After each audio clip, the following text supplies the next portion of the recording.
영혼 몸이라는 주제로 계속 말씀드리겠습니다. 우리의 거듭난 영에 대한 이야기입니다. 영적인 영역과 혼적인 영역 사이에는 차이가 있다는 것을 설명하고 있으며, 많은 사람들이 그것을 그리스도 안에서의 정체성이라고 부르지만, 저는 그것을 영혼 몸이라고 부릅니다. 제 안에 영을 제대로 깨닫고 혼과 육의 상관관계를 알았을 때 제 삶이 완전히 변화했기 때문입니다. 앞서 이틀 동안 소개를 드렸고, 이제 세 번째 날로 세부 사항들을 더 다루어 보겠습니다. 처음 이틀 분량을 꼭 보시기를 바랍니다. 제가 강조하고 싶은 것은 데살로니가전서 5장 23절에 평강의 하나님이 친히 너희를 온전히 거룩하게 하시고 또 너희의 온 영과 혼과 몸이 우리 주 예수 그리스도께서 강림하실 때에 흠없게 보존되기를 원하노라 라고 기도했다는 점입니다. 이것은 우리에게 영혼, 육 세 부분이 있다는 것을 보여줍니다. 대부분의 사람들은 자신에게 눈에 보이는 육체와 눈에 보이지는 않지만 느껴지는 정신적, 감정적인 부분, 즉 혼적인 부분, 이렇게 두 부분이 있다는 것을 잘 알고 있습니다. 그리고 우리는 끊임없이 육체와 혼적인 영역을 알아차리고 있습니다. 무슨 일이 일어나고 있는지 알고 있다는 말이죠. 만약 제가 덥냐, 춥냐고 묻는다면 기도해보고 내일 다시 와서 말씀드리겠습니다 라고 말할 필요가 없을 겁니다. 우리는 그냥 덥거나 춥다는 것을 압니다. 피곤한지 활기찬지도 압니다.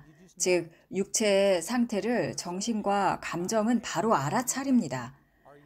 말하자면 두 영역은 접촉하고 있습니다. 기분이 어떤지 알고 심지어 생각할 필요도 없습니다. 그냥 아는 거죠. 그리고 그것은 우리의 혼적인 영역에서도 마찬가지입니다. 만약 제가 우리에게 행복하냐, 슬프냐고 묻는다면 기도해보고 다음날 다시 와서 말씀드릴 필요가 없을 겁니다. 우리는 그냥 그런 것들을 압니다. 우리는 그 기분을 육체로 눈물이나 웃음으로 표현할 수 있죠. 이렇듯 육체와 혼적인 영역은 접촉하고 있습니다. 하지만 우리의 영에 관해서는 우리는 잘 모릅니다. 우리는 영을 느낄 수 없습니다. 우리는 영을 볼 수도 없습니다. 그러나 몇몇 사람들은 나는 할 수 있다, 그렇게 생각합니다. 여기서 혼란이 발생합니다.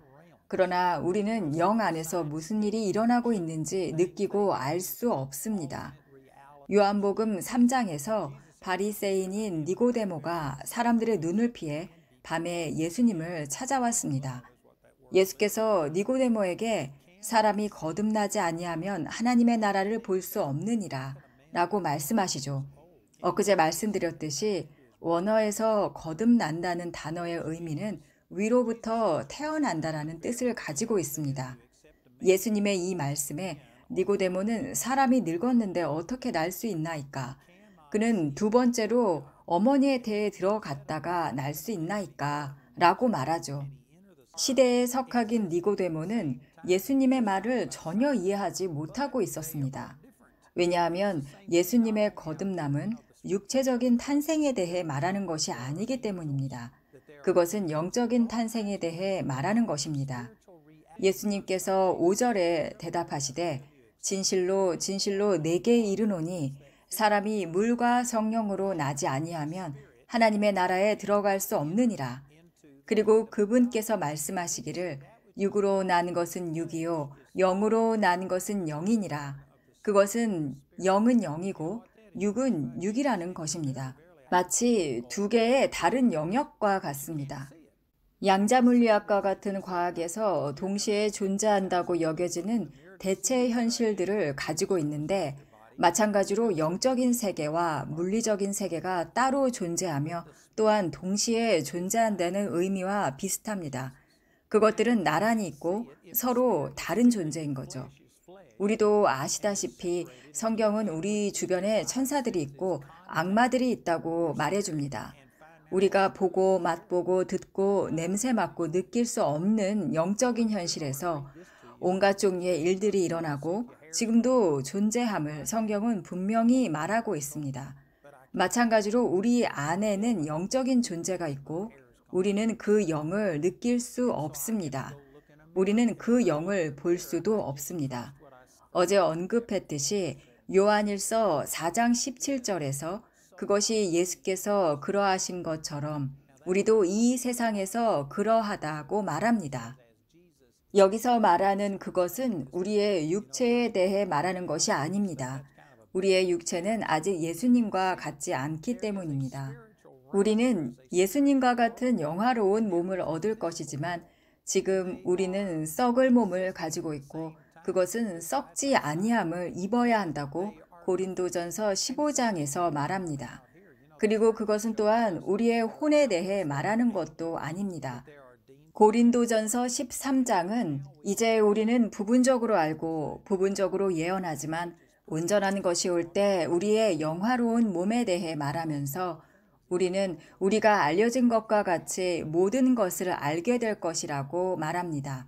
그것은 아직 일어나지 않았습니다. 그러므로 우리의 몸과 우리의 혼 안에서 우리는 지금 예수님과 같지 않습니다. 이제 영만 남았습니다. 예수님이 그러한 것 같이 우리도 세상에서 그러한 그것은 바로 영을 말합니다. 이 영은 예수님과 동일하지만 다만 우리는 그것을 보거나 느낄 수 없을 뿐입니다. 하지만 성경은 말하고 있습니다. 우리는 우리의 생각이나 감정이 아닌 성경 말씀을 믿어야 하죠. 이렇듯 성경은 우리의 영적인 사람은 예수님과 동일하다고 말합니다. 자, 그렇다면 우리가 볼 수 없고 영은 영이고 육은 육으로 분리되어 있으며 우리의 오감으로 우리의 영 안에서 무엇이 진실인지 알아낼 수 없다면 어떻게 영에 대한 것들을 알 수 있을까요? 우리는 이럴 때 항상 말씀으로 돌아가야 합니다. 요한복음 6장 63절을 펼쳐서 읽어드리겠습니다. 살리는 것은 영이니 육은 아무것도 유익하게 하지 못하느니라. 내가 너희에게 말하는 것은 영이요 생명이라. 네, 그렇습니다. 말씀하시는 것이 영이라고 하십니다. 우리는 영 안에서 무슨 일이 일어나고 있는지 말씀으로 알 수 있습니다. 더 설명드리면 우리가 빗질을 할 때 눈으로 직접 머리카락을 볼 수 없습니다. 그래서 거울을 보러 가야 하고 거울을 볼 때 비로소 머리카락을 볼 수 있습니다. 그리고 이 거울을 통해 보는 것을 믿습니다. 눈으로 거울을 보는 것이죠. 그리고 거울에 비친 머리카락을 봅니다. 야고보서 1장 22절에서 그것을 말합니다. 그러나 너희는 말씀을 행하는 자가 되고 듣기만 하여 자신을 속이는 자가 되지 말라. 만일 누구든지 말씀을 듣고 행하지 아니하면 그는 거울로 자기의 타고난 얼굴을 보는 사람과 같으니 이는 그가 자기를 보고 가서 곧 자기가 어떤 사람이었는지 잊어버림이라. 그러나 누구든지 자유의 온전한 율법, 이 새 언약, 하나님의 말씀을 들여다보고 거기에 계속 머물러 있으면 그는 잊어버리는 듣는 자가 아니라 그 일을 행하는 자라고 말하는 것입니다. 이 사람은 그의 말씀, 즉 하나님을 기억하는 행위에서 복을 받을 것입니다. 요한복음 6장 63절에서 예수님께서 말씀하시기를 내가 너희에게 이르는 말은 영이요 생명이라 하셨습니다. 야고보는 하나님의 말씀을 보는 것이 마치 영적인 거울을 보는 것과 같다고 했습니다. 머리가 헝클어졌는지 보려면 거울을 봐야 하듯이 말입니다. 그냥 느낌만으로는 알 수 없죠. 마찬가지로 우리의 영이 어떤지 알고 싶다면 하나님의 말씀으로 가야 합니다. 요한복음 6장 63절에 따르면 하나님의 말씀은 영이며 진리입니다. 하나님의 말씀은 영적인 거울입니다. 누가 저에게 몸 상태가 어떤지 물으면 덥거나 춥거나 피곤하다거나 활력이 넘친다고 말할 수 있습니다. 누가 기분이 어떤지 물으면 좋거나 우울하다고 말할 수 있겠죠. 하지만 누가 우리의 영이 어떤지 묻는다면 그걸 느낄 수도 볼 수도 없습니다. 거울을 보러 갈 수도 없죠. 거울처럼 하나님의 말씀으로 우리는 가야 하는 거죠. 그것을 들어 올려야 합니다. 누군가 어떻게 지내세요? 라고 물으면 어디 보자 하면서 에베소서 1장 3절을 펼쳐서 나는 하늘에 속한 모든 신령한 복으로 복을 받았습니다. 라고 말하는 겁니다. 저는 항상 사람들에게 이렇게 말합니다. 하루에도 수십 번씩 말하죠. 수십 년 동안 해왔습니다. 수천 번 고백했습니다. 그래서 누가 어떻게 지내세요? 라고 물으면 저는 항상 복 받았어요. 라고 대답합니다. 그러면 어떤 사람들은 정말로 어떻게 지내는지 알고 싶어요. 라고 말합니다. 그러면 저는 정말로 복 받았어요. 라고 말합니다. 아멘. 제가 강조하고 싶은 것은 세상이나 거듭나지 않은 사람들이 우리에 대해 말하는 것은 진실이 아니라고 성경이 말씀하고 계신다는 겁니다. 그들은 우리가 보고 느끼는 것이 현실이고 그렇지 않은 것은 허상이고 존재하지 않는다고 말합니다. 그러나 아닙니다. 영 안에 나의 모습이 훨씬 더 현실적입니다. 그것이 진짜 나이고 그것이 진정한 나의 정체성입니다. 그리고 저는 제 기분과 처한 상황에 상관없이 영 안에 나의 모습으로 살아가려고 합니다. 우리가 그리스도 안에 있다면 우리는 새로운 피조물입니다. 이전 것은 지나갔고 모든 것이 새롭게 되었기 때문입니다. 바울은 갈라디아서 5장에서 육체의 소욕은 성령을 거스르고 성령은 육체를 거스른다고 말했습니다. 여기서 육체는 우리의 몸과 혼, 즉 정신적인 부분을 말하며 성령과 싸웁니다. 서로 반대되기 때문에 우리는 마음대로 할 수 없습니다. 그리고 나서 성령을 따라 행하라. 그리하면 육체의 욕심을 이루지 아니하리라 라고 말합니다. 그리고 제가 이 영적인 거울을 통해 배운 것 중 하나는 영적인 사람은 변동하지 않는다는 것입니다. 제 감정은 오르락 내리락 할 수 있습니다. 상황이 어떻게 돌아가는지에 따라 모든 사람이 저를 사랑하는지에 따라 기분이 좋을 수도 있고 아닐 수도 있습니다. 사람들이 저를 비판하고 일이 제가 원하는 대로 풀리지 않으면 감정적으로는 정말 복받았다고 느끼지 못할 수도 있습니다. 하지만 저는 제 정체성이 영적인 존재라는 것을 배워서 압니다. 그것은 거듭난 나의 일부이고 성령을 따라 행하라 라고 말합니다. 제 안에 영적인 존재는 변동하지 않고 오르락 내리락 하지 않습니다. 나중에 더 자세히 설명하겠지만 갈라디아서 5장 22절과 23절에는 오직 성령의 열매는 사랑과 희락과 화평과 오래 참음과 자비와 양성과 충성과 온유와 절제니 라고 기록되어 있습니다. 그것이 영 안에 실제의 나의 모습이고 제 육체가 피곤하든 아프든 상관하지 않습니다. 감정이 상처를 입었든 멍들었든 상관하지 않습니다. 저는 그런 것들이 저를 지배하도록 내버려 두지 않을 것입니다. 즉, 진정하고 새로운 나는 그리스도 안에서 내가 누구인지 아는 것이고 성령 안에서 행하는 것입니다. 그래서 저는 제 기분에 따라 움직이지 않기로 주의합니다. 아시다시피 제가 이 복음 방송을 했을 때 사람들이 방송 사역을 반대했습니다. 만약 그때 성령님의 이끄심보다 주변 사람들의 눈치를 봤다면 이 사역을 할 수 없었겠죠. 하지만 아시다시피 성령 안에 살게 되면 담대히 나아가게 하십니다. 의사가 사형 선고를 내리든 은행가가 대출을 받을 수 없다고 말하든 뭘 가질 수 없다고 하든 크게 상관없게 됩니다. 육신의 것들이 뭐라고 말하든지 말이죠. 다시 말씀드리지만 진정한 우리 각 사람은 영적인 사람들입니다. 이걸 깨닫기 시작했을 때 제 삶이 완전히 변화됐습니다. 오늘 점심시간에 직원 중 한 명과 이야기를 나눴는데 그 직원이 자신을 변화시킨 것은 바로 이 영혼 몸에 대한 가르침이었다고 말했습니다. 그 사람은 문제가 많았고 마약에 빠졌고 자해하고 몸을 태우고 심지어 죽고 싶어 했습니다. 하지만 그리스도 안에서 자신이 누구인지 알게 되면서 정말 격려가 되었다고 합니다. 왜냐하면 우리가 저 멀리 떨어져 있고 우리의 삶이 완전히 엉망진창이라면 건강과 승리, 기쁨과 평화 안에서 행하는 이 자리로 오는 것이 너무나 멀게 느껴져서 결코 도달할 수 없을 것 같이 느껴집니다. 하지만 우리의 몸, 그리고 삶이 어쨌든 우리의 몸이나 혼이 어쨌든 상관없다는 것을 깨달을 때, 즉, 거듭날 때, 우리는 이미 도착한 것입니다. 우리가 있어야 할 그 자리에 말이죠. 골로새서 2장 9절과 10절 말씀처럼 우리는 그리스도 안에서 완전합니다. 우리는 자라서 성숙한 사람이 될 아기 그리스도인이 아닙니다. 우리의 영은 예수님만큼 순수하고 거룩하고 완전하고 성숙합니다. 왜냐하면 우리의 마음에 보내진 것은 예수님의 영이기 때문입니다. 그분은 아기로 우리의 마음에 오시지 않았습니다.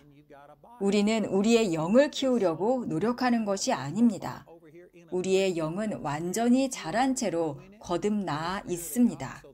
다시 말해서 우리 안에서 자라야 하는 부분은 우리의 생각과 감정입니다. 우리의 생각을 새롭게 하고 자신을 복종시키는 방법을 배우는 것입니다. 우리는 몸을 이러한 오래된 습관과 생각하는 방식, 행동 방식에서 새로운 방식으로 바꾸도록 훈련해야 합니다. 그래서 몸과 혼은 하나님께 복종할 때 자라고 증가합니다. 하지만 우리의 영은 거듭나는 그 순간에 예수님과 똑같습니다. 다시 강조하지만 요한일서 4장 17절에 사랑이 우리에게서 완전히 이루어진 것은 심판날에 우리로 담대함을 가지게 하려 함이니 그가 어떠하신과 같이 우리도 이 세상에서 그러하니라 라고 말씀하십니다. 다음 세상에서 우리가 그렇게 될 거라고 말씀하지 않으셨습니다. 우리는 지금 당장 그렇습니다. 우리의 몸을 보면 아직 우리의 몸에는 해당되지 않는다는 것을 알 수 있고 우리의 혼적인 영역에도 해당되지 않는다는 것을 알 수 있습니다. 하지만 우리의 영은 예수님과 똑같습니다. 예수님은 온전하고 완전하시기 때문에 자라나는 과정에 있지 않으십니다. 그분은 더 나아지고 있지 않습니다. 그분은 자라고 성숙해지고 언젠가 자신이 되어야 할 모습이 될 것이 아닙니다. 지금 그분이 어떠하신가 같이 우리도 이 세상에서 그러합니다. 데살로니가전서 5장 23절에 우리에게 새 부분이 있다고 말씀하십니다. 우리의 몸은 아직 예수님과 같지는 않습니다. 그러나 그렇게 될 것입니다. 그리고 우리의 혼도 아직 예수님과 같지 않습니다.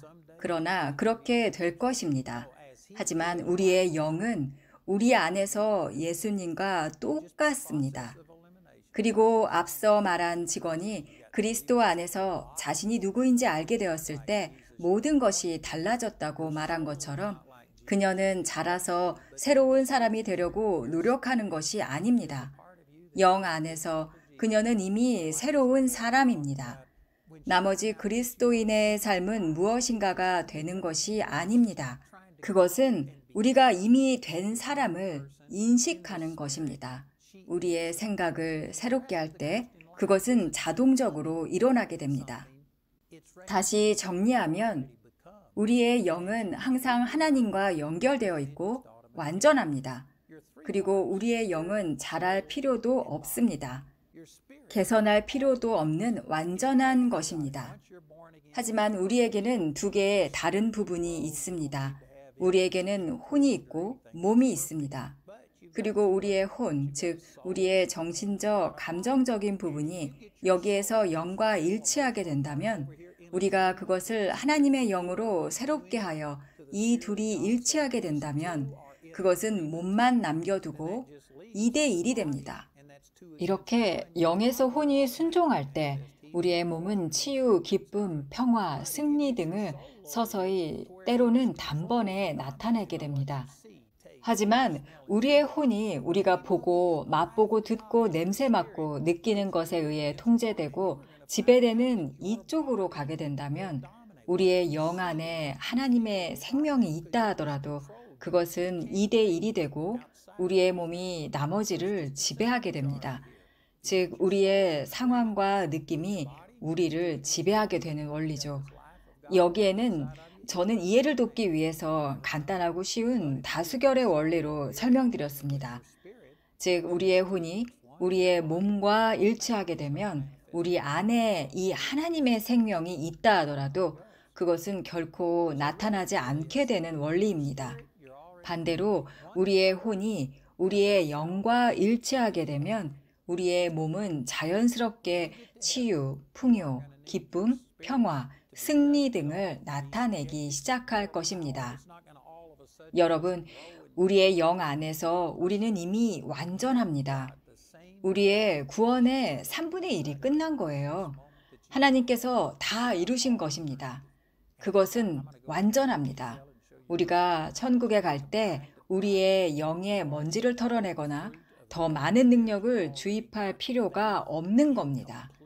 우리는 지금 이 순간 우리 안에 영원토록 가질 거듭난 영을 가지고 있습니다. 그러므로 우리는 이미 그리스도의 마음을 가지고 있습니다. 이미 성령의 모든 열매를 가지고 있는 거예요. 이미 완전한 믿음을 가지고 있습니다. 우리의 영 안에 완벽하고 성숙한 믿음이 있습니다. 그리스도를 죽음에서 일으키신 그 동일한 능력을 가지고 있는 것입니다. 우리에게 필요한 모든 것을 가지고 있습니다. 영원토록 가지게 될 모든 것이 이미 우리 안에 있고 완전하고 우리의 영 안에서 완전히 성숙해 있습니다. 거듭난 자녀들의 삶의 나머지는 하나님으로부터 더 많은 것을 얻는 것이 아닙니다. 우리들은 우리의 육체와 혼의 영역을 영의 거울인 성경, 즉 하나님의 말씀에 복종시키는 방법을 배우는 것입니다. 그리고 우리가 그것을 믿고 이것에 복종하며 말씀이 우리에 대해 말하는 대로 행동하고 생각하기 시작하는 그 정도에 따라 우리의 영 안에 있는 이 생명이 우리의 혼과 육체에 나타나게 되는 것입니다. 말하자면 우리가 훈련하고 성장시켜야 하는 부분은 바로 우리의 혼과 육이라는 것입니다. 영이 아닙니다. 이건 정말 중요한 내용입니다. 그리스도인의 대다수가 이해하지 못하고 있어 성령 충만한 삶을 이루지 못하고 있습니다. 이것은 마치 비행기를 탈 때와 같습니다. 비행 중이라고 해서 중력이 없어지는 것은 아닙니다. 여전히 힘은 작용하고 있죠. 우리는 단지 이 추진력과 양력을 적용하고 있을 뿐입니다. 공기역학이 우리가 날 수 있도록 해주는 것이고 우리는 중력이 우리에게 영향을 미치지 않는다고 느낄 수는 있지만 엔진을 끄는 순간 우리는 하강하기 시작할 것입니다. 이와 같이 크리스찬이 엔진을 끈다는 것은 그리스도 안에서 우리가 누구인지 집중하는 것을 그만둔다는 것입니다. 또 나는 영적인 존재이며 상황과 느낌 그리고 감정이 나를 지배하도록 내버려 두지 않겠다는 결심을 그만두는 것입니다. 그러나 우리는 나의 하나님의 말씀이 말하는 대로 따를 것입니다. 그리고 그것이 나의 정체성입니다. 라고 선포하면서 상황과 감정과 느낌이 지배하지 않도록 말씀을 끊임없이 기억해야 합니다. 그렇게 우리는 육신이 아닌 영으로 걸을 수 있는 것입니다. 우리는 이런 식으로 반복해서 되풀이해야 합니다. 단 한 번으로 끝나는 것이 아니에요. 저의 이 강의는 지금 그렇게 살아가기 위해서 기초를 놓고 있는 중입니다. 그리고 앞으로 더 구체적으로 영이 우리의 혼과 육을 다스리는 삶을 살아가는 것에 대해 차근차근 말씀드릴 겁니다.